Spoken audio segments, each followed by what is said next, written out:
Hi friends, నమస్తే. 'Big బాస్'కి ముందు Geethu royal అంటే చాలా మందికి తెలియదు. కానీ 'బిగ్ బాస్ 6లో ఆమె తనదైన మేనరిజమ్స్, ఎక్స్‌ప్రెషన్‌తో ఆమె చేసిన విచిత్ర హంగామా అంతా ఇంతా కాదు. ఇది కొన్నిసార్లు ఆడియన్స్ కూడా ఇంత ఓవర్ యాక్షన్ ఏమిరా సామి అనుకునేలా చేసింది. దానివల్ల ఆమె షో మధ్యలోనే ఎలిమినేట్ అయ్యి బయటకు వచ్చింది. దీనితో ఆమెతో పాటు ఆమె ఫ్యాన్స్ కూడా షాక్ అయ్యారు. తర్వాత 'బిగ్ బాస్' షోస్ రివ్యూలు ఇచ్చుకుంటూ సీజన్ 7లో 'బిగ్ బాస్' బజ్ ఇంటర్వ్యూలు చేసి కూడా చేసింది. కానీ ఇప్పుడు ఆమె గురించి ఏంట్రా ఇంత సోది చెప్తున్నావు అంటారా? అక్కడికే వస్తున్న బాస్. రీసెంట్‌గా ఆమె హాస్పిటల్ బెడ్ మీద వీడియో పెట్టి తన హెల్త్ చాలా ప్రమాదంలో ఉందని చెప్పింది. తను చెప్పిన వివరాల ప్రకారం తనకి చిన్న గాయం అయితే దగ్గరలో ఉన్న హాస్పిటల్‌కి వెళ్లి ఏవో మందులు వాడిందట.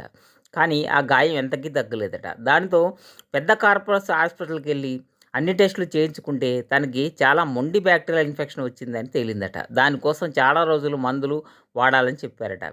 లేదంటే తొందరలోనే ఆమె చనిపోయే ప్రమాదం ఉందని చెప్పారట. దానితో షాక్‌కు గురైన ఆమె డిప్రెషన్‌లోకి వెళ్ళింది. దాంతో ఆమె వెంటనే తేరుకొని హాస్పిటల్‌కి వెళ్లి ట్రీట్మెంట్ కోసం జాయిన్ అయ్యింది. అది సంగతి. అప్పటి వీడియోనే అది. అందుకే అంటారు మనిషి ప్రాణాలకు గ్యారంటీ లేదని. ఉన్నన్ని రోజులు హ్యాపీగా బతికేయటమే. ఏమంటారు ఫ్రెండ్స్? ఈ వీడియో నచ్చితే లైక్ చేయండి, షేర్ చేయండి, సబ్స్క్రైబ్ చేయండి. మా మా ఛానల్‌ని సబ్స్క్రైబ్ చేయండి. Thank you.